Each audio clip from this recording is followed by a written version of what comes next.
chers amis, bonjour. J'ai le plaisir de vous présenter donc, une communication sur l'oasis de Ticint. Alors, ce n'est pas un travail de recherche, ce n'est pas des résultats mais c'est plutôt des réflexions qu'on a menées dans le cadre d'un certain nombre de missions effectuées dans cette zone du sud du Maroc, dans le cadre de travaux du LMI militaire dont a parlé Saïd tout à l'heure, et qui traitait des terroirs méditerranéens. On est sur les marges sud, on est dans les territoires pré-sahariens. Malheureusement, cette proposition sur les oasis n'a pas été retenue par les collègues. Du coup, on a travaillé plus sur des terroirs apicoles, sur des terroirs de cactus, des terroirs d'autres plantes, mais étant donné la complexité, on a préféré, et surtout l'équipe qui était très réduite, on a préféré rester dans ce sujet-là. Donc, ce que je vais vous présenter, c'est plutôt des lectures, des réflexions sur le terrain, avec peut-être des projections sur le futur de ce qui peut être fait et ce qui n'a pas été fait malheureusement et ce qui peut être fait pour rattraper, si on peut rattraper quelque chose. Alors, dans le sud du Maroc, dans la vallée du Dra, l'oasis de Ticint, il est situé à la limite de l'Anti-Atlas, qu'on voit au milieu. C'est un ensemble de chapelets d'oasis qui descendent donc de l'Anti-Atlas et qui sont retenus par la grande muraille de Jbel Bani, que vous pouvez lire sur la carte. Et du coup, vous avez un petit chapelet au niveau de certaines zones qu'on appelle des foums, c'est-à-dire il y a des barrières qui bloquent l'eau et qui l'obligent à circuler dans une sorte de petite ouverture qu'on appelle foum, c'est la bouche en arabe. Et du coup, disponibilité de l'eau dans ces terroirs, on a formation de ces oasis avec implantation et sédentarisation humaine depuis un certain temps. Donc voilà le contexte. Donc vous avez au milieu donc, la grande muraille de Jbel Bani, l'oasis de Ticint dont je vais vous parler. Et derrière, vous avez toutes ces taches blanches. Ce sont d'anciens paysages lacustres, quaternaires, ce qui fait ce fond, des fois, il se ferme, et ça forme pendant une période où le Sahara était plus humide qu'aujourd'hui, et vous avez de gros dépôts lacustres, de grosses puissances, vous allez voir les photos. Ce qui fait que dans ces zones, vous êtes dans le désert, vous êtes dans des régions très très sèches, il ne pleut pas beaucoup, vous êtes sous des climats à la limite du tropical désertique, mais vous avez de l'eau, une mobilisation de l'eau sur tout ce terrain. Voilà encore un petit schéma. On voit donc ces Foum, Foumsgate, Ticint, Tatat, sont tous des structures qui se répètent le long de ce Jbel Bani, qui d'ailleurs, je vous conseille d'aller le voir, c'est une superbe montagne, très imposante à l'échelle du Maroc. C'est une montagne qui va depuis l'océan jusqu'à la frontière avec l'Algérie, c'est énorme. Voilà ce que ça donne. En bas à gauche, vous avez cette puissance de dépôt à la limite du lacustre, qui stocke beaucoup d'eau, qui sont de l'eau souterraine, et du coup, vous avez des résurgences. Ce sont des sources qui sortent au niveau de cette oasis et qui créent justement, par l'intervention de l'homme, une oasis à ce niveau-là. Ce sont des eaux très dures, c'est-à-dire qu'ils sont très chargés en calcium, très salés, d'où le nom de Ticint. Ticint en berbère, ça veut dire le sel. Ça veut dire le sel, donc l'eau elle est salée, et vous avez en bas à droite ce foum là qui est bien distinct, et l'oasis elle est de part et d'autre de ces dispositifs. Voilà, donc ça fait très particulier de voir de l'eau en si abondance dans le désert. Et voilà, vous avez des gens qui se sont installés. Au départ, c'était des tribus berbères qui se sont installés, ils se sont décentralisés, ils ont adopté donc un mode de vie qui est plutôt agricole et également pastoral, et ils ont construit des kasbahs, ou bien des qsar, dans la région on les appelle aussi des qsar, où vous avez toute une maîtrise de l'architecture. Et dans l'oasis, vous avez toute une maîtrise de l'eau, une maîtrise de la construction, une maîtrise aussi du choix des espèces et la conduction de l'agriculture. Alors, dans cet espace-là, une oasis est venue héberger donc une zaouia. Cette zaouia, elle a été créée par Sidi Abdellah Ouhansk, qui est un disciple de la grande zaouia du Dra au niveau de Tamgrout, qui est une zaouia nasseria. Et la place de ces zaouïas est très importante parce que, aussi bien pour les gens locaux que pour le pouvoir central, ça jouait un rôle multiple. C'est un rôle religieux, c'est un rôle de sécurisation des grandes voies de circulation, et c'est un rôle militaire. Et pendant la période où ces zaouïas ont été installés au Maroc, c'était aussi que la côte marocaine est très envahie par les Portugais et les Espagnols. Il fallait mobiliser le djihad contre les intrus étrangers qui occupaient tous les ports de l'étranger. Ce qui fait que ces zaouïas, ils avaient un rôle multiple. Et après ces zaouïas qui s'étaient installés dans un espace désertique, des tribus qui étaient nomades, qui étaient arabes, qui sont venus, ce sont des maqils, et ils se sont installés, en grande partie ils se sont berbérisés, et ils étaient derrière justement la création de fondre cette zawiya qu'on appelle d'ailleurs les Idaoublel. Les Idaoublel, ce sont donc les maîtres de cette zawiya de Sidi Abdallah Oumhend. Alors qu'est-ce qu'elle a de particulier à cette zawiya? Dans une contrée désertique, on a créé de l'agriculture, on a développé un certain nombre, donc ça c'est une carte de distribution de tout le système d'irrigation. Le fond il est en haut, et on voit tout ce qui est en noir, c'est l'oued, et on voit toutes les lignes noires, ce sont les Seguia. Et vous avez 5 grands qsar.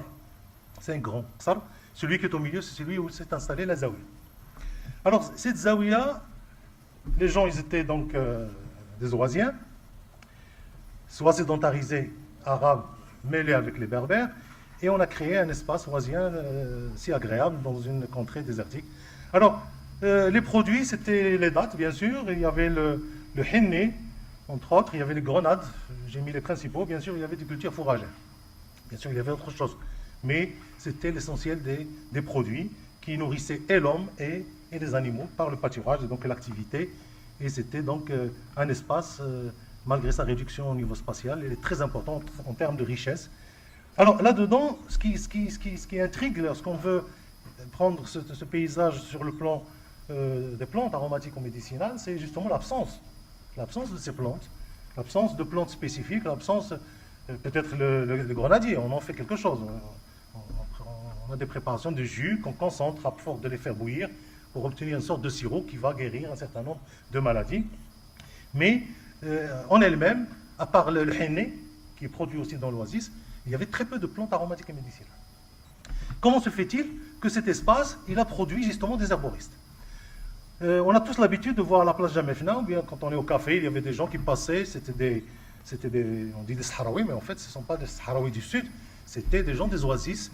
Ils sont noirs, ils portent généralement des lunettes, ils ont des sacs, des valises diplomatiques des fois, parce qu'ils ont quelque chose de très précieux, et ils sillonnent tout le Maroc. Vous les trouvez dans tous les souks, dans tous les marchés, dans toutes les villes, et ils ont une grande capacité de mobilité qui est formidable, et ils vendent des services et ils vendent des produits confectionnés dans ces oasis.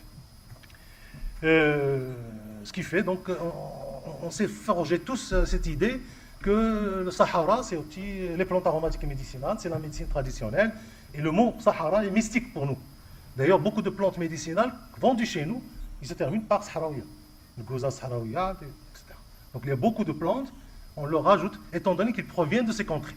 Ils ne sont pas forcément produits dans ces zones, ils sont peut-être récoltés dans ces zones, mais vous allez voir que c'est très particulier. Donc cette population qui s'est installée dans cette oasis et qui du coup s'est retrouvée très familiarisée, qui mettent de connaissances, de savoir, de pratiques autour des plantes aromatiques et médicinales. D'ailleurs, le grand livre que je vous conseille tous de lire, celui de Sijamal Belkhadar, la pharmacopée marocaine traditionnelle, on a mis sur la couverture justement quelqu'un de cette oasis Tissine pour justement montrer l'importance à l'échelle nationale de cette oasis, de ce zawiya. Donc on est en présence de quelque chose de très très particulier qui n'existe pas ailleurs. On a des oasis spécialisées au Maroc, spécialisées pour résoudre les conflits entre les tribus, autour des parcours.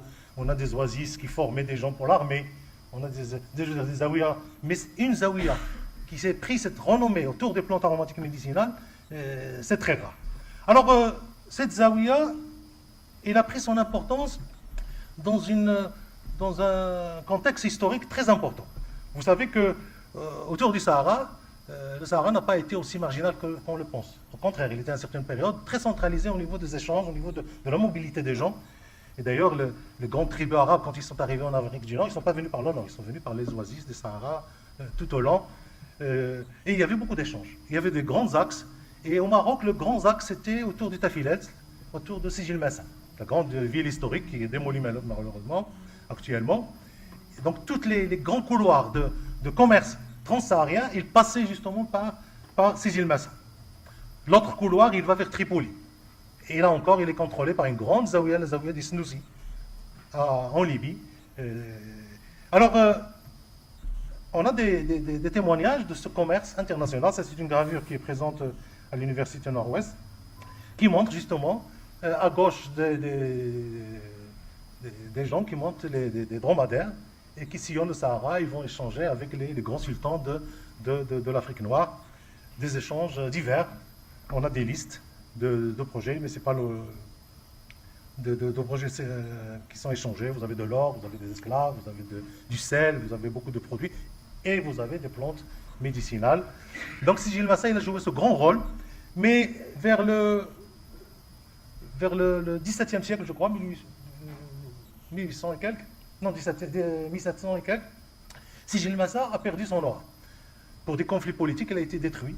Et c'est plus à l'ouest des oasis de la vallée du Dra qui ont récupéré tout le... Ça a coïncidé aussi avec le changement de la capitale au Maroc. C'est plus fest, c'est Marrakech. Donc il fallait s'approcher davantage. Et Sijil Massa, il était très loin. Donc on est passé par les vallées du Dra. La période saadinienne, là encore, vous avez toute l'armée saadinienne qui est allée jusqu'au Mali à Tombouctou. Il est passé justement par cette vallée. Et si vous allez à la région de Mohammed, vous avez la grande Kasbah de l'Ajoul. La grande Kasbah de l'Ajoul. Les Jouls, ce sont les mercenaires chrétiens. Donc il y en avait au service de... Et qui contrôlait justement ce grand couloir de commerce transsaharien. Par la suite, Tissint, il a récupéré une partie de ce commerce qu'il a récupéré pendant pratiquement 2 siècles, depuis le XVIIe jusqu'au XIXe siècle. Les Français sont arrivés en Algérie et du coup, ils ont favorisé le développement de Tindouf. Tindouf est devenu la grande plateforme de commerce transsaharien branchée sur le Maroc avec Tiznit. Et du coup, l'oasis de Tissint, qui était vraiment l'un des couloirs les plus importants, il a perdu aussi de son aura. Et on voit comment les couloirs de commerce transsaharien, il a évolué en allant plus vers l'ouest. Pour l'ouest, pour récupérer des centres politiques, parce qu'en ce temps, justement au XIXe siècle, Essaouira, Mogador, il a pris de l'importance comme port exportateur de marocain, aussi bien d'esclaves que d'autres produits, et il fallait absolument s'adapter à ce contexte géopolitique. Alors voilà où est née cette zaouia. On est en présence d'une zaouia qui s'est spécialisée sur les plantes, et actuellement, on recense depuis le 19e siècle quelque chose entre 200 et 150 herboristes. À 95%, ils sont concentrés dans la zaouia. Ce sont des herboristes, serveurs de cette zaouia, et ils ont acquis un savoir, ils ont acquis une maîtrise de ces plantes. Ce qui fait donc qu'on est dans ce contexte oasien particulier, qui constitue, dans beaucoup d'écrits que j'ai lus, on parle d'un port carrément. C'est comme si le Sahara c'est un grand océan, et de part et d'autre, aussi bien dans le Sahel, le Mali actuel, la Guinée, le Sénégal, c'était des ports. Et du côté nord, vous avez justement ces ports qui recevaient les grandes caravanes qui transportaient un certain nombre de produits dans les deux sens. Des produits manufacturés qui descendent du Maroc, surtout le sel, des habits, des babouches, et vous avez des remontées de l'or, d'un certain nombre de plantes, et aussi vous avez la traite des esclaves. L'histoire de l'activité, on pense, et ça c'est resté très énigmatique. Pourquoi il y a tout un chapelet d'oasis, et pourquoi c'est Tissint qui a pris ce grand pouvoir, alors que les autres n'ont pas acquis ces connaissances, ces savoirs. Alors, il y a plusieurs raisons, mais je pense que ce n'est pas les seules. Et là, je lance une petite idée qui peut intéresser quelques-uns, c'est d'approfondir cette question. Les eaux salées, d'après certains témoignages très anciens, ils ont servi à guérir certaines maladies. Ce qui fait Tissint, il était la seule qui avait cette eau salée. Il y avait aussi le marabout qui a créé la zaouia, qui vient de la zaouia de Tamgroud, de Nasseria, et il était guérisseur, il connaissait les plantes, et il a créé cet espace dans une tribu berbère avec des Arabes qui se sont métissés, ils ont donné les Idaoublel, et il y avait un lot de serviteurs qu'il a formés à la maîtrise des connaissances sur les plantes. Mais il y a aussi ce commerce international, transafricain, transsaharien, qui a joué aussi un rôle. C'est vrai, les autres oasis en ont bénéficié aussi, mais c'était Tissint où il se ressemblait tout. Et la formation, et la zaouia, et l'espace qui va servir d'accueil de ce beau monde, et bien sûr, vous avez la protection religieuse de la zaouia en plus. Alors, jusqu'à aujourd'hui, on constate depuis 150 ans, on a 3 références, parmi elles, il y a le témoignage de Charles de Foucault, qui a séjourné une partie de son périple marocain dans l'oasis, justement, de Tissint. Il n'a pas continué, malheureusement, il est revenu sur ses marches pour des problèmes d'insécurité, mais il a présenté un chiffre qui tourne autour de 150 à 170 herboristes, tous concentrés autour de la Zawiya. Donc c'est un témoignage scientifique fiable. Puis vous avez tout le travail mené par Si Jamal Belkhdar, qui a fait aussi une enquête, ils ont préparé une monographie là-dessus, et on parle toujours d'un chiffre autour de 150 jusqu'à 200. Actuellement, les collègues qui ont fait des enquêtes dans les années 80, ce chiffre est tombé malheureusement à 140. Ce qui fait qu'on assiste à un déclin. Au même titre, l'Oasis a perdu de son équilibre. Il est dégradé, il n'est plus entretenu, et là encore, on a assisté, dès que les grandes voies de migration se sont sécurisées vers le nord, au moment du début du protectorat, l'immigration, il a vidé de ces oasis du potentiel actif et du potentiel productif de la jeunesse. Alors, l'Oasis, quand même, il a continué à avoir ses disciples qui maîtrisent et qui sont les serviteurs de... Alors, il y a un moussim de cette Zawiya, qui est le moussim des grands herboristes, qui vient à la période du Mouloud.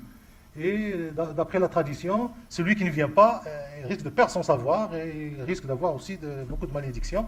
Ce qui fait que tous les herboristes, partout où ils se trouvent au Maroc, ils se retrouvent obligatoirement à la Zawiya de Sidi Abdallah Mohamed. Donc il y a un attachement très fort de tous ces gens et qui sillonnent partout le Maroc. Et d'après les écrits qu'on a aussi depuis la période du protectorat, la France, elle a délivré des laissez-passer. Et ben on a vu que des Daoublel, ils allaient jusqu'en Libye, ils allaient jusqu'en Égypte.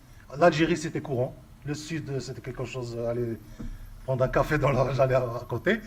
Ce qui fait ils maîtrisaient une grande partie de tout le territoire nord-africain et saharien.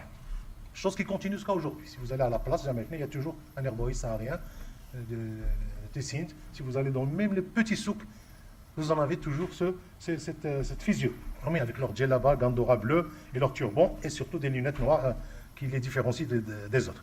Alors, l'organisation de la profession, au niveau de... C'est très intéressant de le noter, c'est le...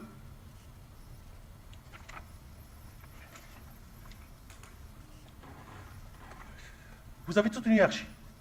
Vous avez l'herboriste de base, qui connaît les plantes, qui va les cueillir, les récolter. Cela, c'est... Puis vous avez ceux qu'on appelle, donc c'est la majorité, à peu près ils représentent plus de 70%. Et vous avez les herboristes qui préparent des mélanges, qui préparent des préparations. Le plus souvent chez nous, c'est très célèbre, c'est les msakhen. Msakhen, donc c'est un mélange de plantes avec des dosages bien particuliers. Alors, le hanout, entre autres, c'est un msakhen.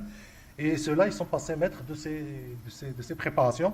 Donc c'est une structure intermédiaire entre les simples herboristes, collecteurs ou vendeurs ou transporteurs, jusqu'aux donc ces herboristes. Alors ceux-là qu'on appelle vraiment des herboristes, étant donné qu'ils ont un petit savoir de préparation de certaines mixtures, entre autres. Et vous avez les vrais maîtres. Les vrais maîtres, ils sont guère plus dans la Zawiya, ils sont à peu près 7 ou 6. C'est les profs.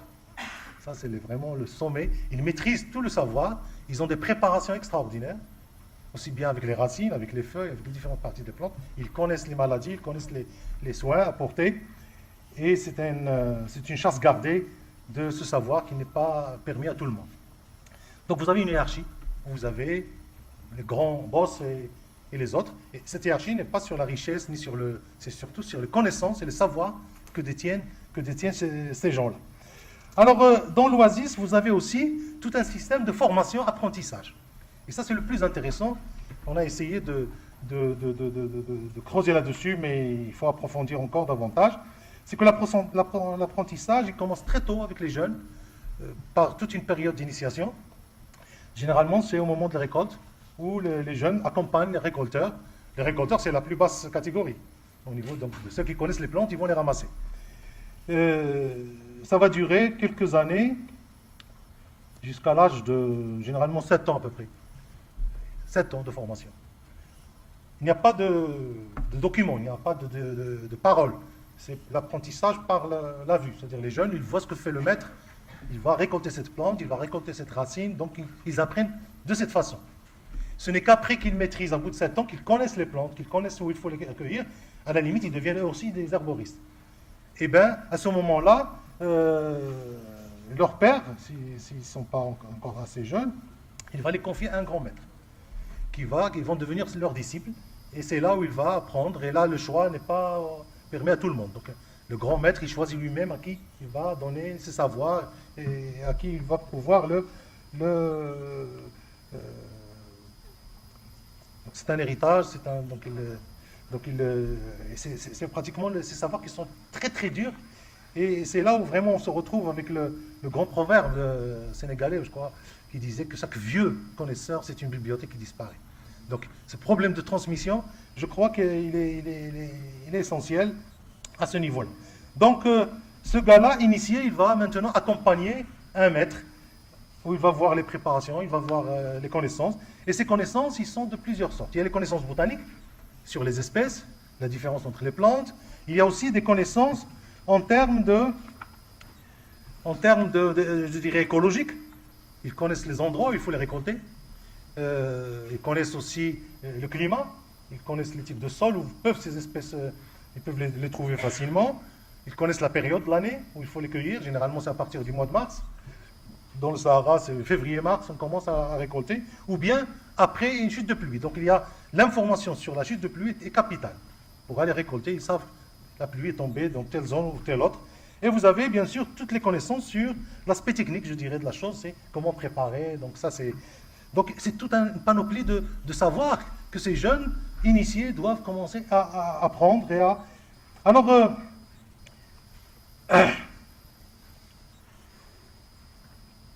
entre parenthèses, le grand maître, on l'appelle Sahb Tamayus.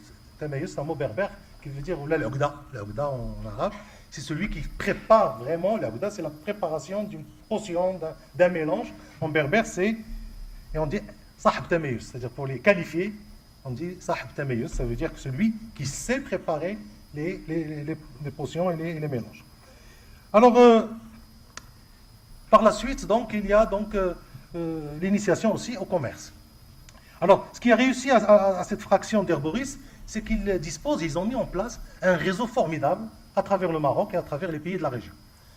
Ce sont des gens du bled qui se sont installés à Marrakech, ailleurs, et qui constituent donc les jalons de moments où il faut aller soit cueillir les plantes, soit il faut aller commercialiser, etc. Donc, tout ça, il est maîtrisé, et vous avez toute la maîtrise aussi des techniques de l'herboristerie en termes depuis la collecte jusqu'à, je n'entre pas dans les détails, mais c'est vraiment très très très précis en termes de préparation. Et les spécialistes qui sont allés visiter les zones de stockage, ils n'en reviennent pas de la qualité des produits qu'ils ont vus et leurs conditions. Alors vous avez des séchages à l'ombre, vous avez des séchages au soleil, vous avez des plantes qu'il faut sécher, d'autres qu'il ne faut pas sécher, et j'en passe, tout ça, on peut facilement l'avoir. Alors, j'appelle ça l'école de Tessine. Qu'est-ce qu'on va en faire? J'ai travaillé pour 2 ou 3 programmes qui essaient de valoriser un petit peu ces terroirs des oasis dans la vallée du Drap. Bien sûr, c'est des programmes gouvernementaux. Et chaque fois, on n'a pas réussi de mettre quoi que ce soit, étant donné que soit ça rapporte plus, soit il n'y a plus de vraiment les grands maîtres qui sont au nombre de 7 que je vous dis maintenant, soit en termes d'immigration. Ces jeunes, ils migrent, il n'y en a plus. Et l'oasis, il est dans très mauvais état. Et du coup, donc, on a du mal. Par contre, ce qu'on a, c'est que c'est un patrimoine partagé. Et là, vraiment, quand je dis patrimoine, partagé entre le Nord et le Sud, entre nous et tous les pays africains du Sud. On l'a vécu pendant très longtemps, plusieurs siècles. Malheureusement, des conjonctures internationales n'ont pas permis la durabilité de ces pratiques telles qu'ils existent toujours. Ils existent, mais ils n'existent pas en termes de... Parce qu'il y a des frontières, il y a des conflits armés. Maintenant, la vallée du Drap, il est militarisé à cause du problème avec l'Algérie. Et du coup, ces gens-là sont privés de pratiquer encore de la façon traditionnelle leur pratique d'herboristerie et des soins qu'ils peuvent donner. Donc là, il y a matière à travailler là-dessus. Si ça aide tout à l'heure, il parlait d'une spécificité territoriale. Je crois qu'on est en présence justement d'une spécificité territoriale avec un produit qui n'est pas physique, mais plutôt un savoir-faire, une maîtrise. Et ça aussi, c'est une spécificité territoriale qui peut être valorisée. Actuellement, le dernier projet en cours, c'est le projet de la réserve de biosphère, pas la réserve de biosphère, la géosphère, le géoparc du Bani. Beaucoup de collègues à Agadir, dans la vallée du Drap, ils y travaillent. Et j'étais très content qu'ils ont retenu quand même Tessine avec les plantes. Si vous visitez le site de Jbel Bani, eh ben, il y a une part très importante réservée pour les plantes et pour ces savoirs, mais en pratique, sur le terrain, on a du mal à concrétiser. Alors, en termes de recherche, il y a encore beaucoup à faire. Quand je vois ce qui concerne ma spécialité, l'inventaire des espèces, on n'a pas un inventaire complet de ce qui se vendait, de ce qui était récolté, que ce soit en plantes, que ce soit en minéraux. Il faut savoir que Chippa qui est chez nous, il vient de là. Chippa qu'on utilise dans notre tradition, et c'est un minéral. Vous avez aussi l'ambar, vous avez d'autres. Et les plantes, on n'a pas de liste. On a les plus importantes en termes de chiffres, etc., de volume, mais on n'a pas la liste, parce qu'il y a des plantes qui sont récoltées, ils voyagent avec des petites quantités, pas forcément de grandes quantités. Voilà, donc je m'arrête là. Donc c'est une invitation pour davantage approfondir ce sujet-là. C'est très, il y a de l'histoire, et là je vous mets des documents de base, si vous voulez comprendre. D'abord la grande pharmacopée du Maroc, Jamal Belkhdar, le document monographique de Tissint, avec 4 auteurs, avec Feu Ben Abid, Jamal Belkhdar et Maréchal et Vitzol. Vous avez la pharmacopée arabo-islamique d'hier aujourd'hui, qui parle justement de tout ce transsaharien. Vous avez les relations transsahariennes qui parlent aussi de ces questions. Un beau livre que j'aimerais avoir de l'IRD. J'ai quelques, mais... Hein? On va le trouver, bien sûr. Donc, c'est des sources du savoir aux médicaments du futur. Donc, c'est édition de l'IRD. Vous devez connaître les... C'est un congrès. J'ai des articles, mais je vais avoir le document. Mais avec Jean-Yves, on va le faire. Et bien sûr, il y a tous les écrits de Charles de Foucault, qui a voyagé, qui nous a laissé... C'est un géographe. Il a laissé des témoignages précis et scientifiques sur la zone. Et je vous remercie.